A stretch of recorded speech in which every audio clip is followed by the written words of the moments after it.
Chers frères et sœurs, je voudrais vous saluer au nom de notre Seigneur et Sauveur Jésus. C'est vraiment avec beaucoup de joie que nous sommes là ce matin. Effectivement, les enfants ont beaucoup grandi et on a reçu certains de leurs cousins qui sont venus passer les vacances. Et donc, ils sont ensemble, ils sont allés en groupe de l'autre côté. Et puis, il y a d'autres activités qu'ils ont ensemble. Donc, parfois, le programme des parents, là, je ne suis pas trop ça. Et on bénit vraiment le Seigneur pour donc, l'occasion que nous avons d'être ici. Je voudrais vraiment profiter de cette occasion pour dire merci infiniment à cette communauté, à ma communauté, pour le soutien apporté pour l'organisation de la conférence panafricaine, qui était une rencontre vraiment assez importante et lourde à porter. Mais quand vous avez une église derrière vous qui vous dit « Voici notre soutien, allez-y, nous prions pour vous, nous sommes avec vous », ça ne fait qu'encourager. Et nous avons été vraiment encouragés par le soutien de la communauté et nous voulons vous dire merci. Ce sont environ 800 personnes venues de 27 pays, aussi bien d'Afrique comme en dehors de l'Afrique, qui étaient venues. Et Madagascar était bien représenté. Le pasteur Andrea est venu. Il était là avec maman. Et le pasteur Pascal Ratovona, certainement que vous le connaissez aussi, qui était là, avec donc une bonne équipe de Madagascar. Et il y avait une sœur dont le nom a attiré mon attention. Elle s'appelle B-E, Ange.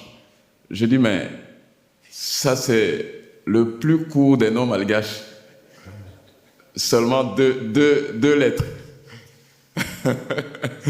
Ça a vraiment attiré mon attention. Je l'ai bien fatigué pendant la conférence panafricaine.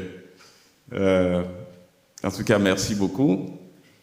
Et nous sommes très contents d'être là. Je connais bien le mouvement de la communauté, hein, donc je sais que dans cette période, chaque année, vous avez l'occasion de retourner au pays parce que beaucoup d'entre vous, Madagascar, c'est pas la porte d'à côté, hein. Et on sait ce que coûte un billet d'avion pour aller à Madagascar. S'il faut aller 3 fois dans l'année, c'est toute la fortune de la famille qui est partie, quoi. Donc c'est un temps où tout le monde, de temps en temps, on va voir la famille au pays et c'est tout à fait normal que ça se fasse comme ça. Donc ça ne me surprend pas.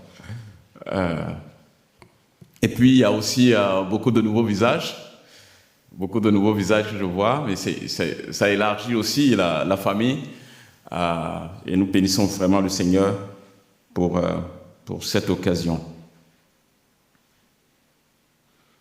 Les croyants s'encouragent les uns les autres. Les croyants s'encouragent les uns les autres. C'est le thème de notre méditation de ce matin qui a été donc proposé. Et avec ces 3 textes que nous avons lus, nous aurons l'occasion donc de pouvoir regarder quelques éléments de chacun de ces textes et tirer des leçons pour nous, pour notre marche avec le Seigneur. Nous avons besoin d'apprendre de ceux qui nous ont précédés, de leur marche avec Dieu, comment est-ce qu'ils ont parcouru chaque étape de leur vie, quels ont été ce qu'ils ont réussi, qu'est-ce qu'ils ont raté. Et ça nous sert toujours pour notre marche avec le Seigneur. Quand on encourage quelqu'un, on lui donne de la confiance, on lui donne de l'énergie ou du soutien pour qu'il puisse persévérer dans ce qu'il est en train de faire, pour qu'il puisse progresser, pour qu'il aille de l'avant, pour qu'il entreprenne quelque chose. Parfois, quelqu'un ne sait même pas ce qu'il faut faire. Il a besoin simplement d'un mot de quelqu'un et ça crée le déclic. Et puis, ça ouvre une porte à quelque chose à laquelle il ne pensait même pas lui-même. Donc, encourager, c'est donc donner du courage, c'est donner de la confiance, c'est donner de l'énergie, du soutien. On peut soutenir quelqu'un moralement, le pousser donc à agir, à continuer malgré les difficultés, malgré les défis qui sont parfois grands. On le stimule ou on favorise, on crée des conditions pour l'aider à développer une action, à prendre une initiative ou à adopter un comportement. C'est donner un souffle nouveau à quelqu'un quand il n'en a plus. C'est lui donner la force de continuer la marche quand la distance est encore longue et qu'il n'y a plus de force pour continuer. En l'encourageant, on l'aide à aller plus loin et à atteindre l'objectif, à aller jusqu'au bout. Chers frères et sœurs, il y a effectivement des moments de la vie où la force nous manque. Il y a des moments de la vie où la motivation nous manque. Et il faut quelqu'un d'autre pour nous relever, pour nous aider à avancer. Et c'est une réalité de la vie de tous les jours. Il y a des moments où nous n'avons plus de force. Il y a des moments où nous n'avons même plus d'idées. Il n'y a plus de motivation à avancer. J'ai vécu une expérience après quelques années de travail, parfois sans repos. C'était difficile. Je me rappelle, j'étais allé rendre visite à ma femme qui était au Ghana. Il était allé pour ses recherches dans le cadre de sa thèse de doctorat. Et puis, je suis allé faire une visite. On était dans un hôtel quelque part. On avait passé un mois, donc je suis allé, j'ai juste passé une dizaine de jours. Et puis, quand je suis arrivé, elle a commencé à me poser des questions sur mon travail. Et le travail, comment ça se passe? Et puis, je lui donne quelques réponses, mais c'est juste quelques réponses très évasives. Et puis après, il vient la charge, toujours, bon, le travail à tel niveau, comment est-ce qu'on va faire, comment tu fais, et ainsi de suite. Je lui ai dit, chérie, je suis venu te voir. Je ne veux plus de questions sur le travail et je n'ai pas envie qu'on parle du travail.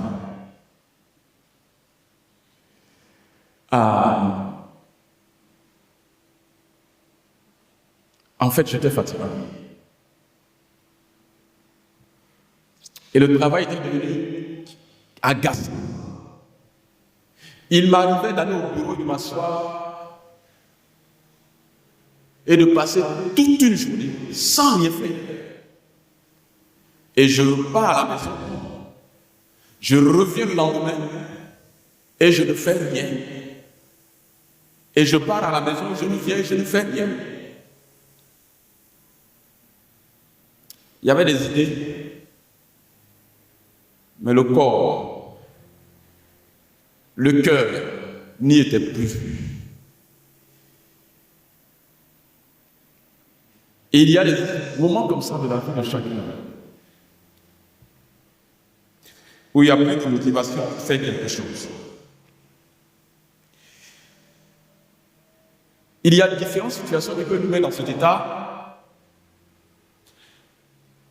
qui peuvent briser, paralyser. Il y a, ce que nous connaissons, il y a plein de catastrophes naturelles dans notre pays. Je crois qu'il y a un pays actuellement où les inondations ont créé, je ne sais pas si c'est le Pakistan ou quel pays, dans ces 2 jours, où hier ça faisait déjà 350 morts. Ça, c'est ce qu'on a pu dénombrer. Et ça continue. Tout ça va sur vous, sur le pays, sur la famille. Et puis, c'est difficile et ça paralyse tout le monde. Tous vos projets s'arrêtent. Tous vos biens sont partis. C'est parfois des questions de santé. Où vous avez mal de traiter pendant des années, et tous vos biens vont y entrer. Ça peut paralyser totalement.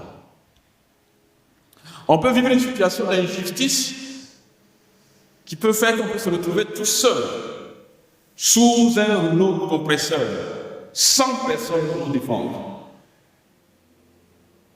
On perd toutes nos forces. Et c'est difficile à vivre. Chers frères et sœurs, les trois histoires que nous avons vues ce matin dans la Bible nous présentent différentes facettes, différentes situations dans lesquelles les gens qui vivent cela avaient besoin d'encouragement pour relever la tête, pour apprendre à vivre, reprendre le chemin de la vie.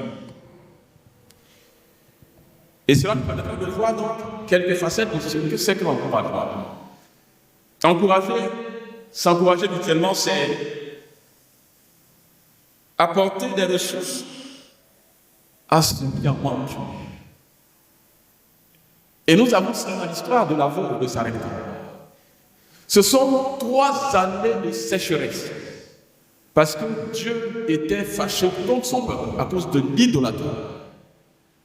Et le prophète Élie avait prié à demander à Dieu d'arrêter. Parce qu'il s'agissait de voir qui était le vrai Dieu face à ces faux dieux que je adorais, loin du vrai Dieu. Dieu a arrêté la pluie pendant 3 années. Et quand il n'y a pas de pluie, mais c'est la sécheresse. Et quand c'est la sécheresse, il n'y a plus rien à manger. On ne peut cultiver rien du tout.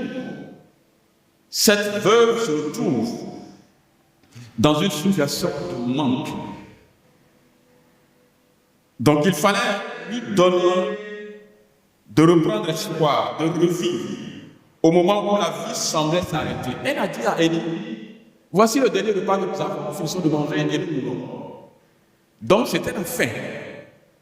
Il n'y avait plus rien. Dans son esprit, tout s'arrête là. Mais c'est humainement parlant, c'est ce qui est vrai.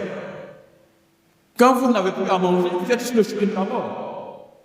Ah, on peut te dire peut-être pendant 3 jours. Ou quelques jours, un peu. Mais après, c'est fini. Les forces ne sont plus là et la vie s'arrête. Donc c'était une situation sans issue qu'elle vivait. C'était leur dernier repas, après quoi ils devaient mourir.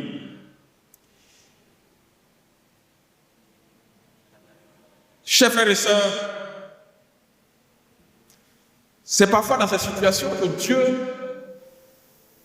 nous envoie en mission. Et nous avons besoin d'être attentifs à la voix de Dieu pour être de ceux qui apportent des ressources à ceux qui n'ont plus de ressources. Pour ceux qui apportent de quoi à manger à ceux qui sont dans le besoin. Et cela va demander que nous puissions nous disposer à être le prophète que Dieu envoie pour remplir les pots vides, les cruches qui sont vides. Dieu envoie son prophète là où la cruche est vide, là où le pot est vide, vers une famille qui en avait vraiment besoin.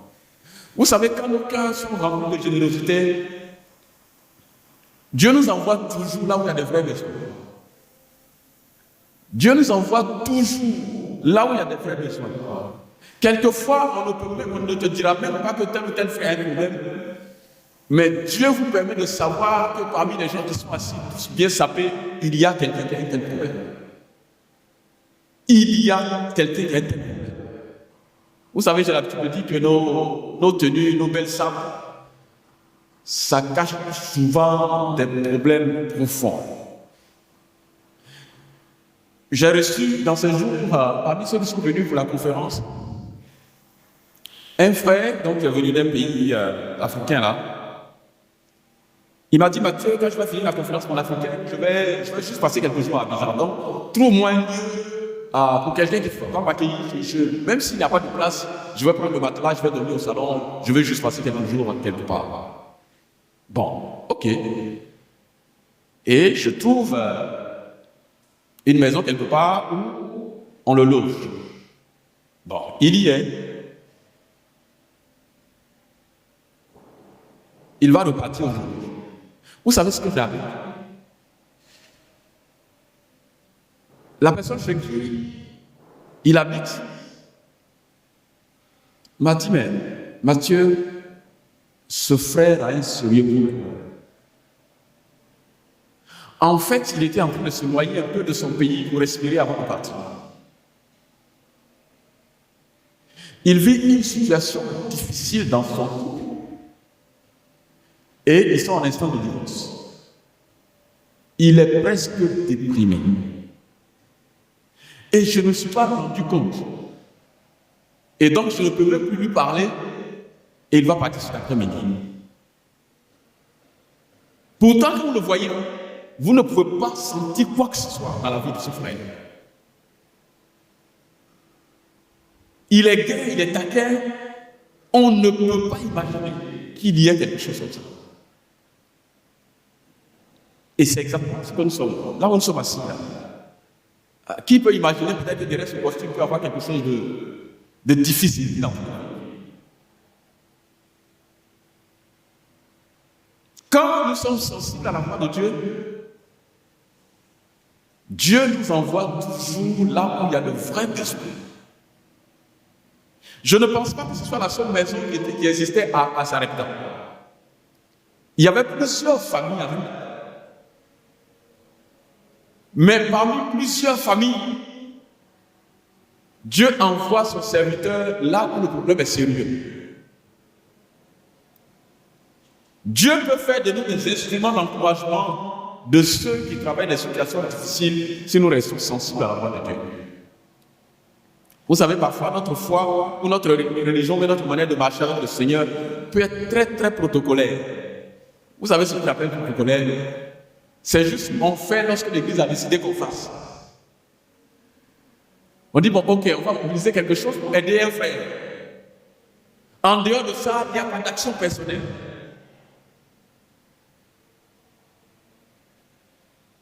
Mais si nous sommes sensibles à la voix de Dieu, Dieu nous enverra toujours pour répondre aux besoins de quelqu'un qui est caché quelque part. Et on lui redonne la joie de vivre et de vivre.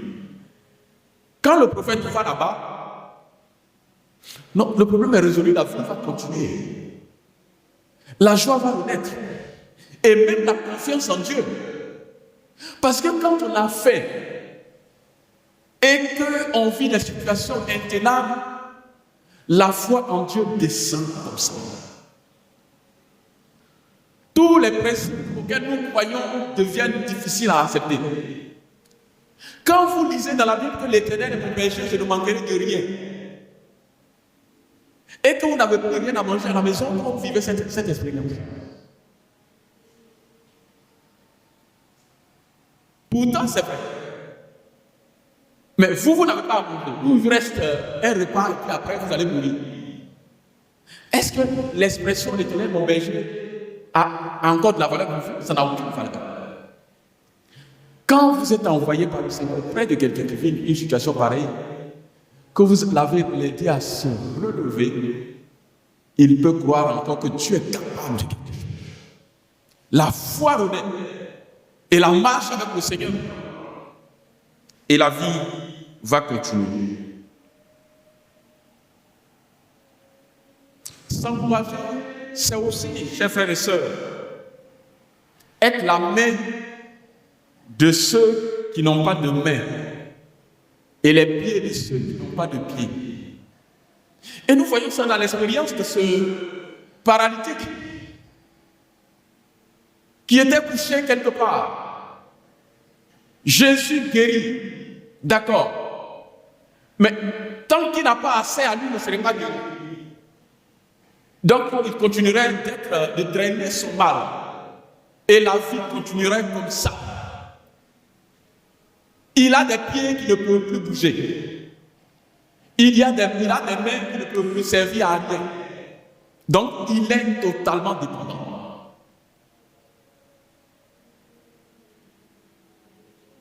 Encourager de telles personnes, c'est être leurs mains, c'est être leurs pieds. Chers frères et sœurs, il y a plein de personnes qui sont paralysées physiquement. Il y a plein de personnes qui sont paralysées intellectuellement. Il y a plein de personnes qui sont paralysées matériellement. Il y a plein de personnes qui sont paralysées socialement, qui ont besoin de mains et qui ont besoin de pieds.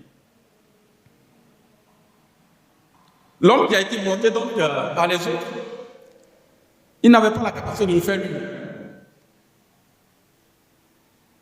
Il avait peut-être la volonté, mais ses capacités physiques ne pouvaient pas lui permettre de faire ça. Il avait besoin de toute personne, soit ses mains et ses pieds. Chers frères et sœurs, Dieu nous a mis dans une famille et nous devons apprendre à nous porter le ciel et les autres. Que les capacités des uns couvrent les incapacités des autres.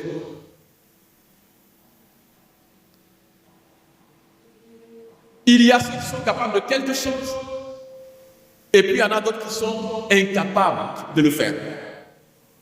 Donc ceux qui sont capables communiquent leur capacité à ceux qui n'en ont pas. Ils ont pris ce paralytique et ils l'ont placé sous les regards de Jésus. C'est ce que le texte dit. C'est-à-dire là où il va trouver la solution. Ils l'ont placé au bon endroit, où il devait trouver la solution à son problème. Ils l'ont fait avec beaucoup de créativité. C'est-à-dire qu'ils ont réfléchi, il y a du monde, qu'est-ce qu'on fait? Jusqu'à passer au-dessus du toit, faire un trou et le faire descendre dans une corbeille. Parce qu'ils voulaient vraiment mettre les mains et les pieds de ce monsieur qui ne pouvait pas bouger. Ils ont bravé aussi le poids de ce monsieur-là. Il faut le transporter. Je ne sais pas, il était de quel gabarit. Bon, si c'était quelqu'un comme moi, je pense qu'il n'aurait pas de difficulté à le transporter. Maintenant, si c'est David-là, imaginez, on n'était pas là. Donc, je ne peux pas savoir qui ils ont transporté. Mais c'était quand même quelqu'un qui pouvait peser quelque chose. Ils ont bravé donc ça. Ils ont bravé aussi la peur. Quand tous les chefs sont rassemblés, ils ont bravé également la moquerie. Pour simplement porter quelqu'un qui avait besoin d'eux. Pour lui redonner la possibilité de vivre. Pendant que je préparais ce message, j'ai lu sur les réseaux sociaux, j'ai découvert sur Internet une histoire japonaise. Il semble que pendant la guerre, certainement la deuxième guerre, il y avait un petit garçon qui transportait le cadavre de son frère qu'il a mis au dos. C'est le corps, le cadavre de son frère. Son frère était mort, il a mis son frère au dos. Il attendait donc de trouver une occasion, que l'occasion se présente pour qu'il puisse enterrer son frère. C'était une situation de guerre. Et il y a un soldat qui l'avait remarqué. Quand le soldat l'a vu, le soldat lui a demandé, mais attends, il faut le laisser tomber, descends-le, pour que tu puisses avoir la possibilité de bien courir, de bien fuir. Mais le petit garçon a répondu calmement, mon soldat, il n'est pas l'homme, c'est mon frère. Il n'est pas l'homme, c'est mon frère. Et cette histoire, cette image est considérée au Japon comme l'image de l'unité, de l'attachement des uns aux autres au sein du peuple. Ça a tellement marqué le soldat en question, semble-t-il qu'il a pleuré, il a coulé les larmes. Chers frères et sœurs, ceci devait nous inspirer au quotidien. Il n'est pas lourd, c'est mon frère, c'est ma sœur. S'il tombe, nous devons le relever. S'il est fatigué, nous devons le transporter. S'il a fait des erreurs, nous devons être prêts à le pardonner.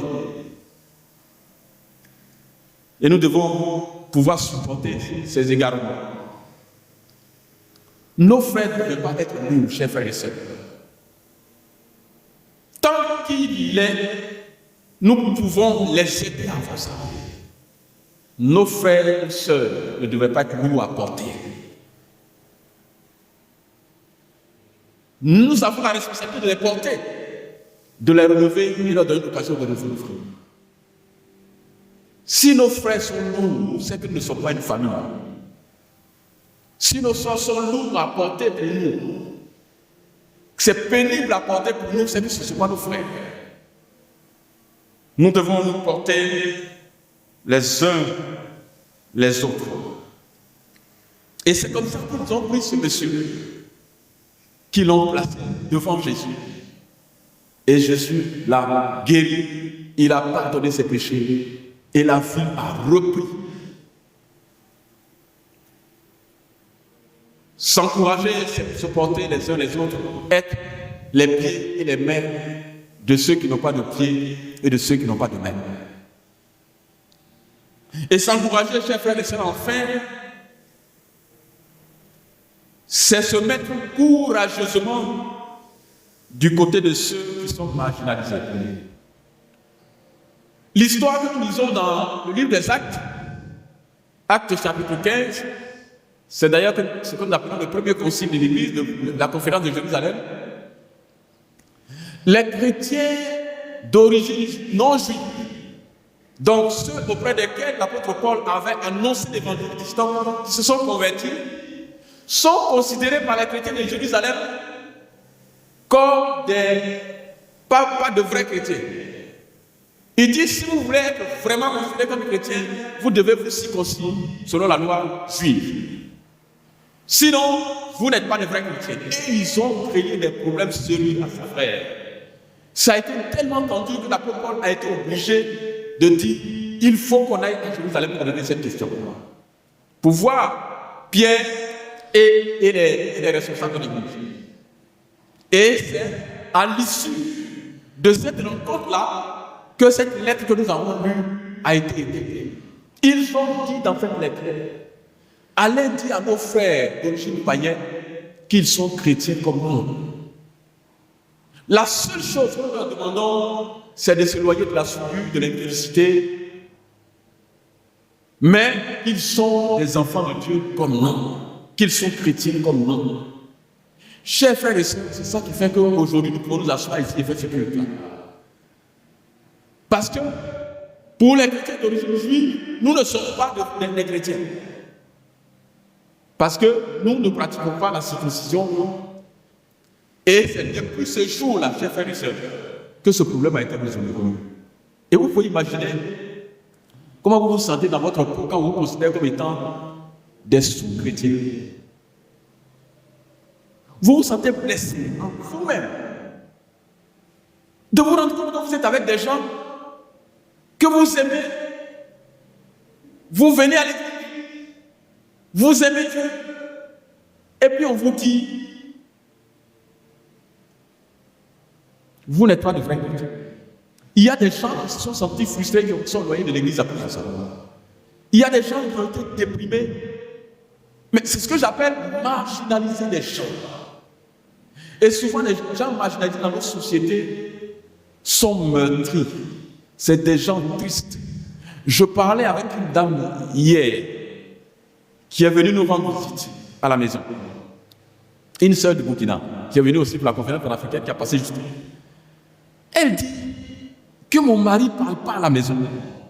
Il ne parle pas. Le jour où tu le vois parler, c'est qu'il y a un match. C'est sa seule joie. C'est en ce moment-là que tu vas le voir bouger. Mais tu vas venir lui présenter un problème. D'accord, ça va. Ou bien sa femme va lui présenter un problème. Bon, ok. Ah, tu es contente maintenant? C'est bon. Ok. Et puis il est assis. La dame est frustrée. Et elle dit qu'à plusieurs reprises, elle a fait intervenir certains pasteurs pour pouvoir parler à son mari. Il n'a pas changé. Mais c'est en échangeant avec elle qu'on s'est rendu compte que le monsieur est sorti de quelque part où les gens l'ont marginalisé, ils l'ont fait taire depuis son enfance.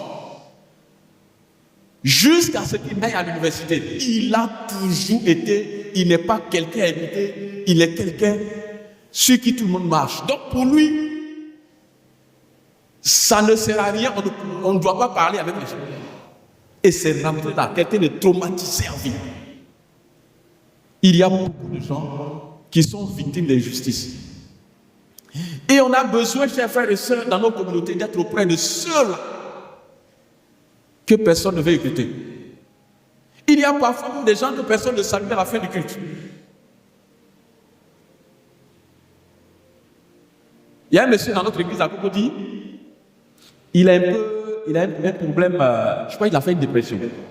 Et depuis plusieurs années, quand vous le voyez, en général, il vient au culte vers la fin du culte. C'est vers la fin du culte qu'il vient, c'est toujours comme ça. C'est comme s'il est programmé comme ça. Il vient toujours à la fin du culte. Et puis, il y a des lieux où il doit passer. Chaque jour, vous l'observez, il doit passer dans tel lieu, tel lieu, tel lieu.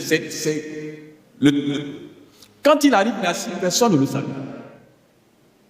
Il ne ressemble pas à la personne qui doit être au milieu de nous. Il n'est pas digne d'être salué. Ce n'est pas le genre de personne qu'on doit inviter chez nous à la maison pour manger. Il va salir notre image. Comment vivent les gens avec nous dans notre église? Comment vivent les gens avec nous à la maison? Ceux qui sont avec nous, comment ils se sentent? Ce sont des êtres humains.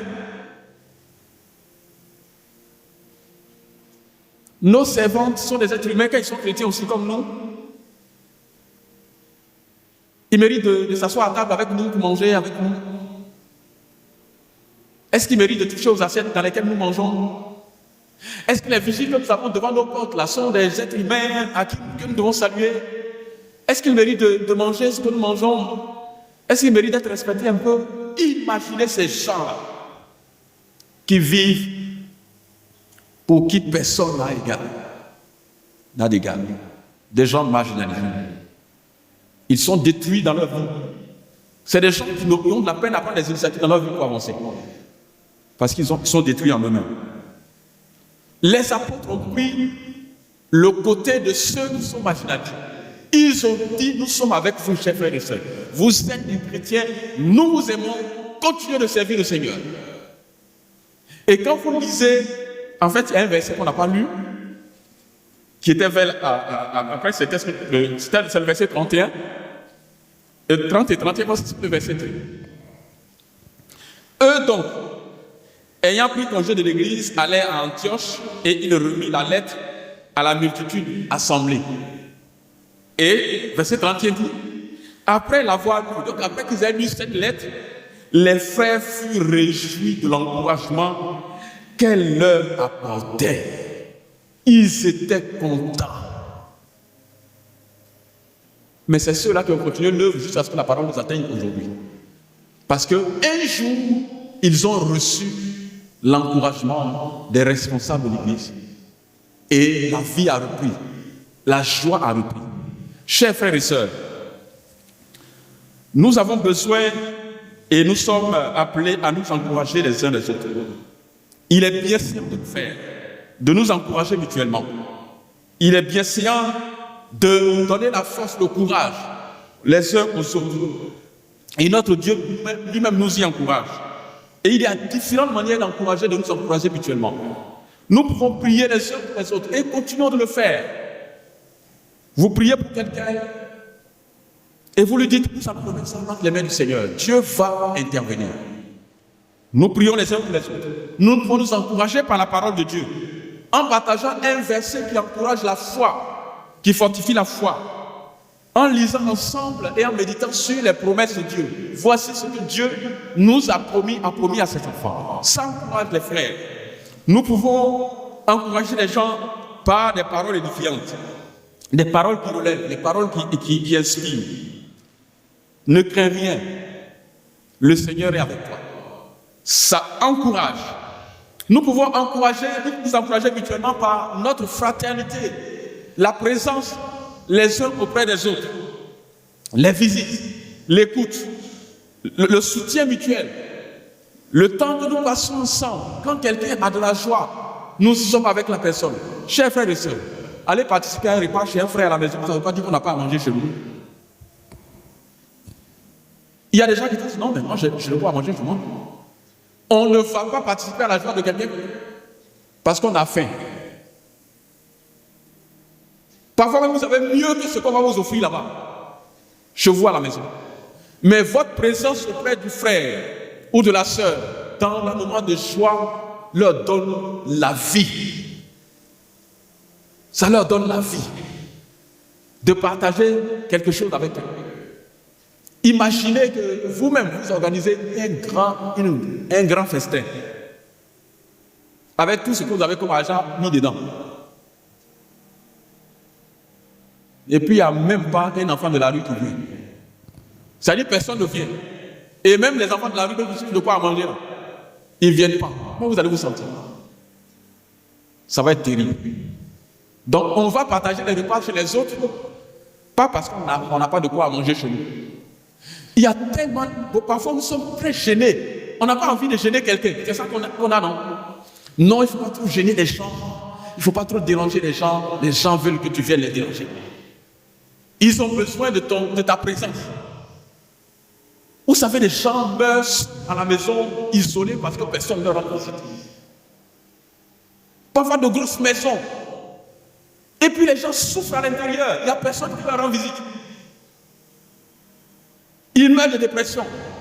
Pourtant, tout est là. Le luxe ne transforme pas ce qu'on vit dans le cœur. Vous voyez des maisons climatisées, des salons climatisés, la cuisine climatisée. Mais le cœur n'est pas climatisé. Et les gens souffrent. Simplement parce qu'il n'y a pas quelqu'un qui leur dit bonjour.